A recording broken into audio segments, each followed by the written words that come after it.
भाई हमने सरकार ने बाकायदा आज प्रेस कॉन्फ्रेंस में कह दिया कि किसानों के हित 100 के 100% संरक्षित हैं। ना हम मक्का मंगा रहे, ना हम अनाज मंगा रहे हैं, ना हम दूध मंगा रहे हैं, ना पोल्ट्री मंगा रहे हैं, ना चावल मंगा रहे हैं, ना चीज मंगा रहे हैं। 100% आपके हित सुरक्षित हैं और संरक्षित हैं।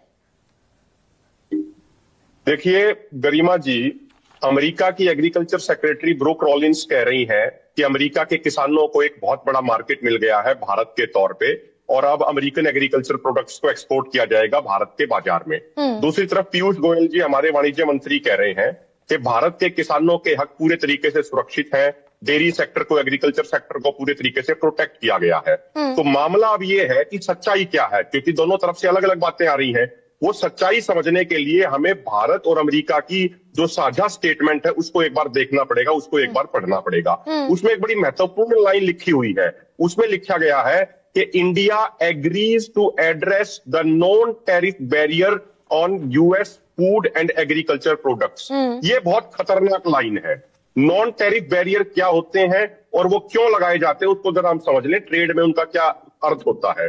देखिए, अमेरिका जैसे जो देश है, अन्य पश्चिमी देश हैं, वहां पे किसान को भारी भरकम सब्सिडी दी जाती है। अभी दिसंबर 2025 में फार्मर्स ब्रिज असिस्टेंस प्रोग्राम के तहत अमेरिकी सरकार ने अमेरिकन फार्मर्स को 12 बिलियन यूएस डॉलर यानी लगभग 1 लाख करोड़ रुपए की डायरेक्ट कैश ट्रांसफर किया क्रॉप लॉस के नाम पे। और ओवरऑल कई रिपोर्ट्स ये कहती हैं अमेरिका में किसान को सालाना 80 लाख रुपए की सब्सिडी मिलती है। वहीं दूसरी तरफ भारत में डायरेक्ट इनडायरेक्ट तौर पे मात्र 14,000 रुपए की सब्सिडी मिलती है। इसलिए भारत के किसानों को प्रोटेक्ट करने के लिए ये इंपोर्ट ड्यूटी लगाई जाती है, नॉन टैरिफ बैरियर लगाए जाते हैं, ताकि जो अमेरिका से यहाँ पे एग्रीकल्चर प्रोड्यूस अगर आता है तो उसका यहाँ का जो प्राइस हो यहाँ आने का वो हमारे यहाँ के एमएसपी से कम ना हो।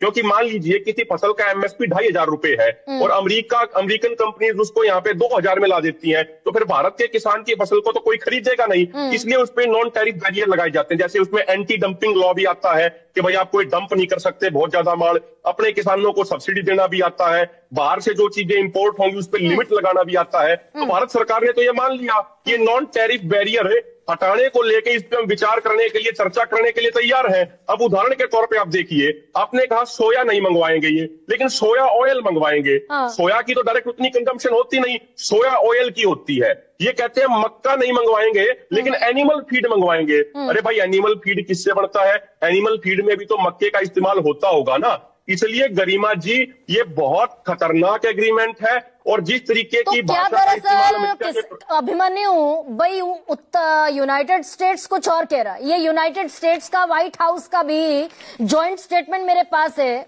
जिसमें वो ये लिख रहे हैं कि US industrial goods and a wide range of US food and agricultural products including, जो मैंने अभी पढ़ा, जिसमें यूएस कह रहा है इंडिया विल एलिमिनेट और reduce tariffs on all US food and agricultural products. America ये लिख रहा है। देखिए गरिमा जी, हमें दोनों देशों के खेती के मॉडल को समझने की जरूरत है और उसके बाद हम इस निष्कर्ष पे पहुंचेंगे कि भारत का किसान अमेरिका के किसान से कम्पीट नहीं कर सकता। अब उदाहरण के तौर पे भारत में जो एवरेज लैंड होल्डिंग है वो लगभग 2-2.25 एकड़ की है। अमेरिका में एवरेज लैंड होल्डिंग 450 एकड़ से ज्यादा है। हमारे यहाँ पे 60 से 65% लोग खेती पे डिपेंडेंट है। अमेरिका में पूरी पॉपुलेशन का मात्र 1 से 1.5% लोग ही खेती से जुड़े हुए हैं। अमेरिका में भारी भरकम सब्सिडी मिलती है, हमारे यहाँ पे कुछ नहीं मिलता है, ना के बराबर है। अमेरिका के अंदर जो WTO जो के रूल रेगुलेशन बने हैं, उन रूल रेगुलेशन के तहत अमेरिका को तो उसमें ग्रीन बॉक्स सब्सिडी के तहत छूट मिल जाती है, लेकिन भारत के ऊपर WTO के नियमों के तहत पाबंदी लगा दी जाती है कि आप किसी भी फसल की जो टोटल प्रोडक्शन होगी उस टोटल प्रोडक्शन का 10% से अधिक एक तय प्राइस पे यानी एमएसपी पे प्रोक्योर नहीं कर सकते, और वो भी आप सिर्फ फूड सिक्योरिटी के लिए प्रोक्योर कर सकते हैं। उसके लिए भी पीस क्लॉज उसमें लगा दिया गया। तो अमेरिका का जो किसान है वो तो सब्सिडी खा के जिंदा है, उसको तो कोई दिक्कत नहीं है। उसके खाते में तो अभी सिर्फ दिसंबर 2025 में 1 लाख करोड़ रुपया पहुंच गए। नहीं, लेकिन अभिमन्यु एक सेकेंड, अभिमन्यु भाई, जो सुनिए ना, बड़ा एक साधारण सा सवाल पूछ लेती हूँ। जो सरकार ये कह रही है कि हमने किसानों का हित 100% संरक्षित कर दिया, अमेरिका कुछ और कह रहा है कि वो डंप करेगा यहाँ अपने एग्रीकल्चरल प्रोडक्ट्स, तो दरअसल सरकार इस पर राजी कैसे हो सकती है? अपने किसानों के साथ सरकार कैसे, दगाबाजी शब्द अगर इस्तेमाल करूं, कैसे कर सकती है?